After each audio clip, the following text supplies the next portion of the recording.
Hello, truth seekers all over the world. This is Matthew from Back to the Covenant. Hope you're having an amazing day wherever you're at in the world, whenever you may be watching this.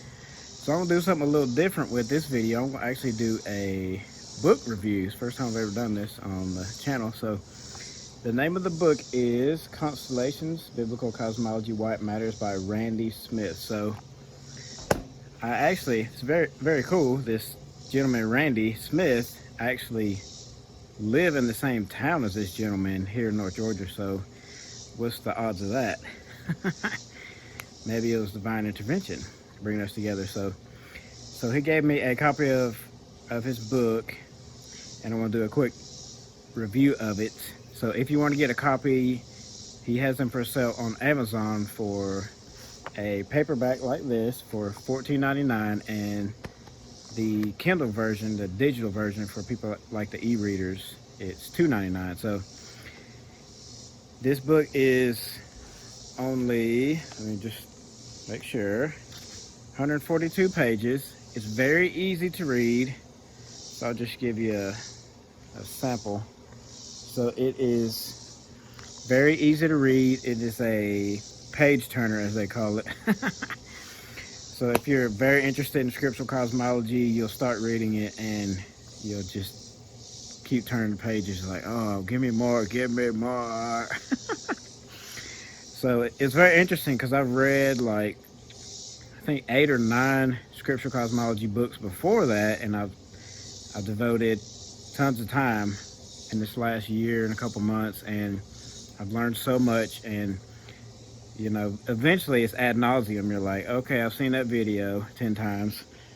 Give me some more, give me some new information. So I was wondering when I first started reading, I was like, am I gonna get something new? And there's quite a few nuggets, and it's cool when you read different people's books that you get a different personality, a different perspective, and they think differently than you, and they look at the same thing in a different way, and you're like, oh, that's cool.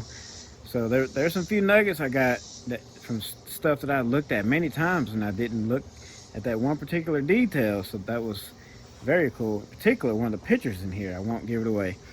I had to say my favorite chapter was, let me tell you the right chapter. Chapter 5, the Great Flood. So there's a nugget in there that I hadn't seen before, and I was like, whoa, that's really cool. So that's probably my favorite chapter. And then my second favorite, let me tell you the right chapter, and there are 14 chapters in case you're wondering. And my favorite chapter is chapter 13. This is why it matters. So I spent quite a bit of time. I put out like, I don't know, 4 or 5 videos at this point, just emphasizing and trying to drill home just how important this topic is and why it matters and why it should matter to believers. Because we're talking about the truth of the Father's creation here. We're not just discussing or arguing, however you want to look at it, the shape of the earth. We're discussing the truth about the Father's creation at the end of the day. And so for anybody that is interested in this is a really, really good book. And it's not that long. I actually finished it, let's see, what's today? I think it was 2 days ago I finished it, so it's still fresh for me finishing it. And I'm actually reading his first book, Lifting the Veils. I think it's Signs and Symbols. He has the name of it, and it's pretty good so far. So that's his first book, and this is his second book. So he does have another book if you're interested in getting the other one as well. But this one will be linked in the description of this video. So I guess that's all I got, and I hope that this book review help point you to a resource you may never heard of. Thanks for watching.